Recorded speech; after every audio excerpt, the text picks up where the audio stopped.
და რა ფეთქეს ჩვენთან? არ მითხრა, რომ ეს პასუხია, ეს რეაქცია იმაზე, რომ ჩვენ იქ უბომბავდით. დედაქალაქს ბომბავენ. ყველაზე მასშტაბური თავდასხმა მოსკოვზე მთელი ომის განმავლობაში. უკრაინამ კრემლთან ახლოს ნავთობ გადამამუშავებელ ქარხანაზე მიიტანა იერიში. მოსკოვი და მოსკოვის ოლქი 5 შაბათს 18 ივნისს უკრაინული დრონების ყველაზე მასშტაბური თავდასხმის ობიექტები გახდნენ. რუსეთის თავდაცვის სამინისტრომ განაცხადა, რომ თითქოს მთელი ღამის განმავლობაში დაახლოებით 1000 უკრაინული უპილოტო აპარატი ჩამოაგდეს. მაგრამ მოსკოვმა, რომელიც რუსეთის ყველაზე დაცული რეგიონია, რატომღაც განსაკუთრებულად ვერ იგრძნო საჰაერო თავდაცვის მუშაობა. გართმის ქვეშ ისევ აღმოჩნდა ნავთობ გადამამუშავებელი ქარხანა კაპოტნეში. ქალაქის თავზე სქელი კვამლის ღრუბლები ადის. მოსკოველები გაგურებულები არიან და რატომღაც ჩივიან იმაზე, რომ უკრაინელები სოციალურ ქსელებში მათ დასცინიან. ეხლა კი მოსკოველები თანაგზნობას ითხოვენ. თითქოს და ეს ხო ისინი არ არიან, ვინც უკვე 12 წელია უკრაინის წინააღმდეგ ომს აწარმოებს. თითქოს ეს ყველაფერი ვლადიმირ პუტინის ბრალია. მაგრამ, როგორც მოგვიალებით გახდა ცნობილი, 18 ივნისის ღამეს უკრაინის თავდაცვის ძალებმა დარტყმა მიაკანეს არა მხოლოდ მოსკოვის ნავთობ გადამამუშავებელ ქარხანას, არამედ ნავთობ ბაზასაც, ჩრდილო ყირიმის არხზე გამავალ სარკინიგზო ხიდს და რუსი ოკუპანტების სხვა ობიექტებსაც. ახლა კი რუსები ითვლიან ზარალს თავდასხმისა და რუსეთის არაკვალიფიციური საჰაერო თავდაცვის მუშაობის გამო. რატომ ამბობ ამას? იმიტომ რომ გამოჩნდა კადრები, სადაც ნათლად ჩანს, რომ სწორედ რუსეთის საჰაერო თავდაცვის სისტემა უშვებს ჩურვებს მოსკოვის ნავთობ გადამამუშავებელ ქარხანაზე. რის შემდეგაც იქ აფეთქებები ისმის. ანუ, სადაც უკრაინული დრონები ვერ მოხვდნენ, იქ რუსული საჰაერო თავდაცვა ასრულებს საქმეს. მაგრამ ჩანს, რომ ეს ყველაფერი მხოლოდ დასაწყისია. უკრაინა უკვე ახლოსაა იმასთან, რომ დარტყმები მიაყენოს რუს ოკუპანტებს. რთოსანი დრონების ჯგუფებით. რაკეტა რუტა, რომელიც ხელოვნური ინტელექტის მქონე დრონს დააკოორდინირებს. ჩემი სახელია ალექსეი პეჩი, მოდით ერთად განვიხილოთ ეს თემა, მაგრამ სანამ დავიწყებთ, გთხოვთ გამოიწეროთ არხი, დაალაიქოთ ეს გამოშვება და დაწეროთ ნებისმიერი კომენტარი ამ ვიდეოს ქვეშ.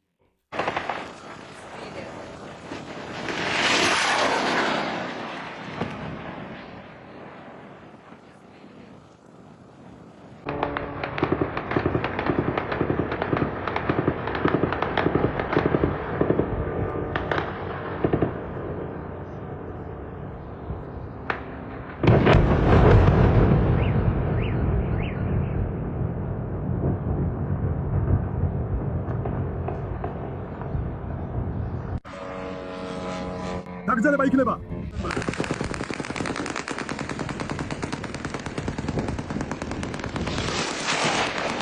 ჩანდაბა გვერდით გაფრინდა.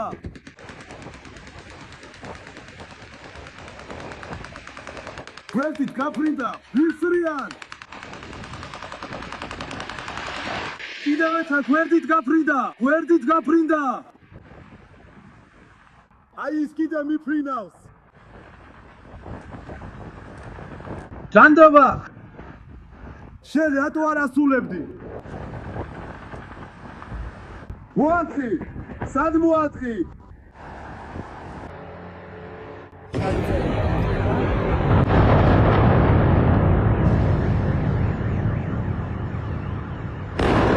გაგრძელება იქნება. გაგრძელება იქნება. გაგრძელება იქნება.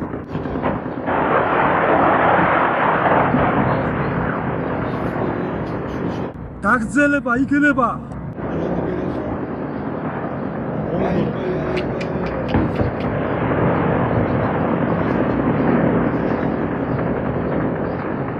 გაგრძელება იქნება. გაგრძელება იქნება. გაგრძელება იქნება რა ის. რა? ზოლები გვერდით. არავინ და მე. მაშინაც კითხეს. მე განცილება აღარა. მე ბაღები რა ბიძია მომენ, რამე შემიძლია რა. წავიდე. არჩუს. წავიდნენ. არჩურეს მეტრები. განცილება იქნება. ჰაერ, საწინააღმდეგო.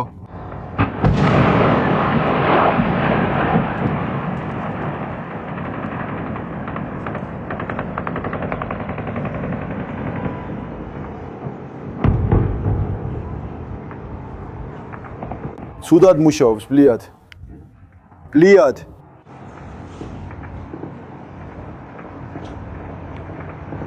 ო, კიდევ ერთი.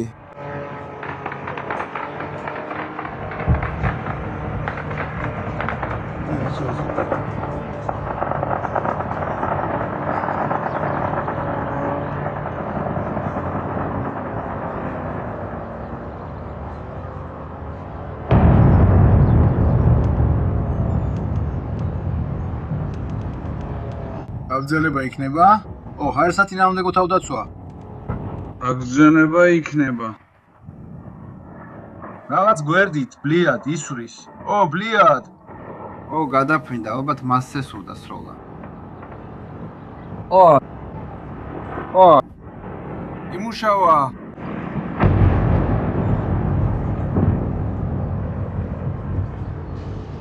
მოსკოვი და მოსკოვის ოლქი ხუთშაბათს 18 ივნისს უკრაინული უპილოტო აპარატების ყველაზე მასიურ თავდასხმას დაექვემდებარნენ. საერთოდ მოსკოვს უკვე მესამე ღამეა ზედიზედ დრონებით ესხმიან თავს, ხოლო დღევანდელ თავდასხმას წლევანდელ ერთ-ერთ ყველაზე მასიურს უწოდებენ. დარტყმის ქვეშ აღმოჩნდა მოსკოვის ნავთობ გადამამუშავებელი ქარხანა კაპოტნეში, რომელიც რუსეთის დედაქალაქის საწვავის ბაზრის 40%-ს ამარაგებს. მონიტორინგის არხები აფიქსირებენ მინიმუმ 6 ხანძრის კერას. საფრთხის გამო დახურეს ყველა, აბსოლუტურად ყველა მოსკოვის აეროპორტი, ხოლო შერემეტიევში მგზავრების ევაკუაცია ჩატარდა. ქსელში გავრცელდა ათობით ვიდეო, სადაც ჩანს მოხვედრები და ძლიერი ხანძარი მოსკოვის ნავთობ გადამამუშავებელ ქარხანაში. და ეს მხოლოდ მოკლედ რომ თქვათ, რაც მოხდა. საინტერესოა, რომ დღეს სტრეჩში შესვლისას დილიდანვე დავინახე, რომ ერთ-ერთი ყველაზე პოპულარული კითხვა, რომელსაც მოსკოვის ცხოვრებლები სვამენ, არის რა ხდება საერთოდ და როდის დასრულდება ეს ყველაფერი. მოусმინეთ, მოდით მოკლედ გიპასუხებთ. მოსკოველებო, თქვენი ფსევდოსახელმწიფო, ანუ რუსეთი, აგრესიული და სისხლიანი ომი უკრაინის წინააღმდეგ ჯერ კიდევ 12 წლის წინ 2014 წელს დაიწყო. ბევრი წლის განმავლობაში რუსეთი კლავს უკრაინელებს. ეხლა კი როცა გაიგეთ რა ხდება, სწრაფად გაიქეცით ვლადიმერ პუტინთან და კითხეთ მას, როდის აპირებს ამ ყველაფრის დასრულებას. Так, იზით გინდა ირონიულად კითხო მოსკოველებს. სად იყავით ამ 12 წლის განმავლობაში? ეხლა კი დაუბრუნდეთ თავს. მოსკოვზე თავდასხმის შემდეგ მოსკოვის რგოლოვანი ავტომაგისტრალი, ანუ მკადი, რომელიც ქალაქის ერთ-ერთი უმნიშვნელოვანესი სატრანსპორტო არტერია, ნაწილობრივ გადაიკეტა. ჰაერში არსებული საფრთხის გამო ხელისუფლებამ იძულებული გახდა შეეყვანა გეგმა კოვერი. შედეგად დრონებმა მოსკოვის ყველა აეროპორტის მუშაობა შეაჩერეს. ვნუკოვო, დომოდედოვო, ჟუკოვსკი და შერემეტიევო. უბრუნდებით თემას. საინტერესოა, რომ რუსი ჩინოვნიკების თქმით, მოსკოვის ოლქის მინიმუმ 5 რაიონი აღმოჩნდა დარტყმის ქვეშ. რუსეთის ფედერაციის თავდაცვის სამინისტრომ განაცხადა, რომ მთელი ღამის განმავლობაში თითქმის 1000 უპილოტო საფრენი აპარატი, 4 რაკეტა და 10 ავიაბომბი ჩამოაგდეს. მაგრამ ამ წარმატებული საჰაერო თავდაცვის სურათს კრემლისთვის აფუჭებენ ეს გადარეული მოსკოველები, რომლებმაც სოციალური ქსელები უბრალოდ დაავსეს ხანძრების კადრებით. კერძოდ, ქსელში ვრცელდება დარტყმებისა და ძლიერი ხანძრის კადრები მოსკოვის ნავთობ გადამამუშავებელი ქარხნის რაიონში, კაპოტნეში. და აქ მინდა რამდენიმე ძალიან მნიშვნელოვანი ვიდეო გიჩვენოთ. მაშინვე აღნიშნავ, ნავთობის რეზერვუარის აფეთქებისას გადაფრენილი სახურავი ფეიკი არ არის, მაგრამ ამაზე ცოტა მოგვიანებით ვისაუბრებთ. ეს უმნიშვნელოვანესი მომენტია.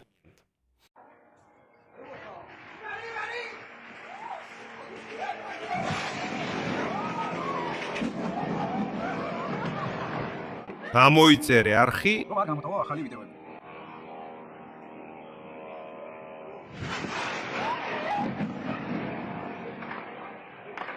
სუბტიტრები დიმატოვზოკი.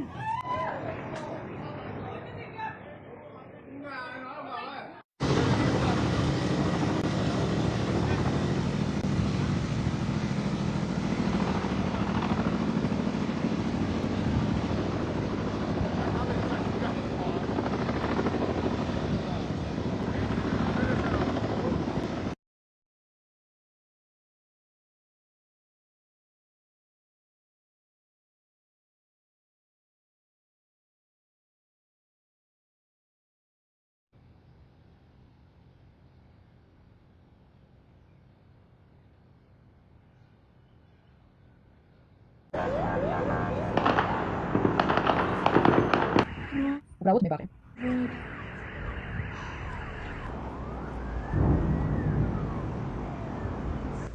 მოკლედ, ეს ყველაფერი.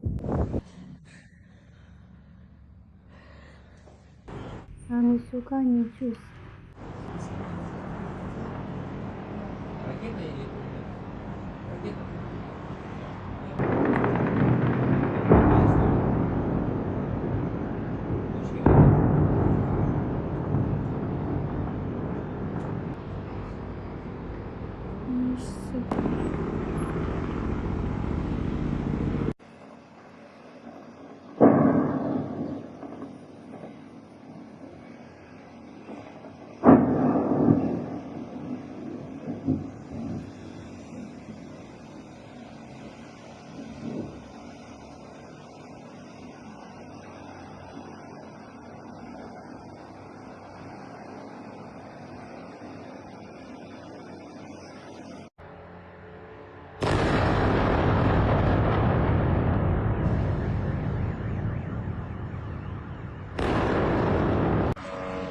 მეგობრებო, მადლობა ხურებისთვის.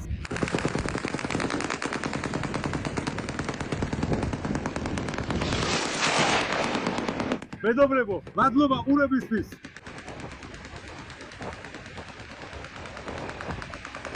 მეგობრებო, მადლობა ხურებისთვის.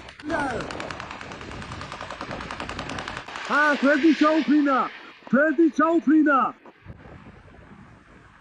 აი ის კიდე მიფრინავს. შანდაბა. ესელა გადავიღე. მოარტყი, სად მოარტყი? როგორც ხედავთ, უკრაინული უპილოტოები სრულიად 7-1-ის შემდეგ მეორედ რეალებენ მოსკოვის ცაზე სროლის ფონზე და მიზნებსაც ხვდებიან. წარმოიდგინეთ, რა მოხდებოდა თუ უკრაინას 9 მაისის გამარჯვების აღლუმის დროს წითელ მოედანზე შეტევა გადაეცქვით. აი ასე. ამიტომ იმ ფაქტს, რომ უკრაინამ თქვენ რუსებს 9 მაისის აღნიშვნის საშუალება მოგცათ, სერიოზულად უნდა მიუდგეთ. აქ უკვე სასაცილო არაფერი. მოტვეების კადრებში ჩანს რამდენიმე ხანძარი მოსკოვის ნავთობგადამამუშავებელ ქარხანაში. ერთ-ერთ კადრში ჩანს, როგორ ააფეთქა დარტმამ რეზერვუარის სახურავე. და ეს არის ამ თავდასხმის საკვანძო მომენტი. ბერმა ამ აფეთქება უკვე უკრაინულ დრონს მიაწერა. მაგრამ თუ კარგად დააკვირდებით ამ ვიდეოს, დავინახავთ, რომ აფეთქებამდე სწორედ ამ რეზერვუარის, რომლის სახურავიც აფრინდა, ზუსტად ამ მიმართულებით გამოჩნდა სააერო თავდაცვის რაკეტის გაშვება. და სწორედ ამ რაკეტამ დაარტყა საწვავის აუზს, რის გამოც სახურავი აიწია და გადაფრინდა.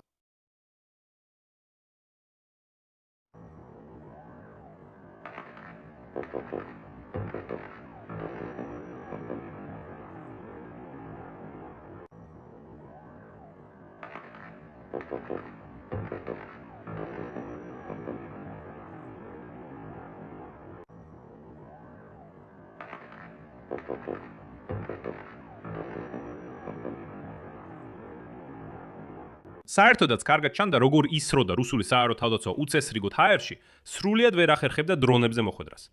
შედეგად, ოსიმდანხების შეფასებით მოსკოვის ნავთობგადამამუშავებელი ქარხნის ტერიტორიაზე მინიმუმ 5 ხანძრის კერა გაჩნდა. ახლა გიმთავარ. საწარმო სულ რაღაც 15 კილომეტრში მდებარეობს კრემლიდან. ნავთობგადამამუშავებელი ქარხანა ეკუთვნის გაზპრომ ნეფტს და რუსეთის ფედერაციის ერთ-ერთ უმსხვილეს ნავთობგადამამუშავებელ საწარმოს წარმოადგენს. ქარხანა ამუშავებს დაახლოებით 12 მილიონ ტონა ნავთობს წელიწადში და უზრუნველყოფს მოსკოვის საწვავის ბაზრის დაახლოებით 40%-ს. ესე იგი, ახლა მოსკოვშიც ბენზინის დეფიციტი იქნება. უпростоრად ის უკვე თითქმის აღარ არის გასამართ სადგურებზე. უკრაინის პრეზიდენტმა ვლადიმირ ზელენსკიმ ხაზგასმით აღნიშნა, რომ ამ ღამით უკრაინულმა შორ-მანძილზე მოქმედმა საშუალებებმა კვირაში მეორედ მიაღწიეს მოსკოვის რეგიონს. ასევე დაზიანდა ობიექტები როსტოვის ოლქში და დროებით ოკუპირებულ უკრაინის ტერიტორიებზე. და ეს ზელენსკის სიტყვებით. სრულიად სამართლიანი პასუხი რუსეთის დარტმებზე უკრაინის ქალაქებზე. და ზელენსკიმ პირდაპირ განაცხადა, ციტატა: დროა ამ ომს წერტილი დაესვას და რუსეთმა უნდა გადადგას საჭირო ნაბიჯები დიპლომატიაში. გარდა ამისა, ზელენსკიმ განაცხადა, რომ რუსებს, იმავე მოსკოველებს, ბოლოს და ბოლოს უნდა მოახდინონ გავლენა თავიანთ მელოდ სუმიან დიქტატორ ვლადიმირ პუტინზე. თუ არ სურთ ომის კიდევ უფრო მძიმე შედეგები. თუ მათ არ სურთ, რომ ტროიცაში უკრაინელებმა დასცინონ, უკრაინელები როცა ეს უდანაშაულო ცხრები ბრჭყალებში ამბობენ, ჩვენ რა დაგვიშავეს, რა ხდება? ეს ხო ჩვენ არ დაგვიწყია ომი. ეს ყველაფერი პუტინია, ეს ყველაფერი პოლიტიკოსებია, ჩვენ საერთოდ პოლიტიკას მიღმა ვართ, არ გვესმის რა ხდება. ეს ყველაფერი ჩვენ არ დაგვიკეთებია, რატომ გვირთხამენ? განსაკუთრებით მომეწონა კომენტარები, როცა ეს დაუბანელი მოსკოველები წერენ: "ო, ნავთობის დადამამუშავებელმა ქარხანამ რა დაგიშაოთ?" კარგი, თქვენ იქ ფრონტზე კლავთ იმ რუსულ ღორებს, მაგრამ ნავთობის გადამამუშავებელმა ქარხანამ მოსკოვში რა დაგიშავოთ? რატომ ესვრით მას? ან კიდევ ეს კივილები იმის შესახებ, რომ ეხლა ეს კიევზე აუცილებლად ჩამოფრინდება. შემდეგ უკრაინის პრეზიდენტმა ხაზგასმით აღნიშნა, რომ უკრაინა არ აპირებს შეეგუოს დარტყმებს საკუთარ ტერიტორიაზე და მზად არის რუსებს ნამდვილი ჯოჯოხეთი მოუწყოს. შემდეგ ციტატა: ჩვენ თქვით, რომ მათ მივწდებით. თუ პუტინი არ სურს ამ ომის დასრულება, სურს გაგრძელება, ჩვენ ჩუმად არ დავჯდებით, ჩვენ უპასუხებთ.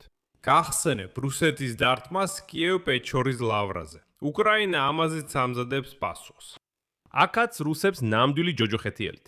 სამხედრო გამოცემა Defense Express იუცხება, რომ უკრაინა უკვე ახლოსაა იმასთან, რომ რუს ოკუპანტებს დაარტყას 800 ფრთოსანი რაკეტების ჯგუფებით, რომელთაც ხელოვნური ინტელექტის მქონე დრონი კოორდინაციას გაუწევს. კერძოდ, ორ კომპანიამ Shield AI და Destinus-მა წარმატებით ჩაატარეს მთელი სერია გამოცდებისა საბრძოლო ხელოვნური ინტელექტის HiveMind-ის სხვადასხვა ტიპის დრონებში ინტეგრაციაზე.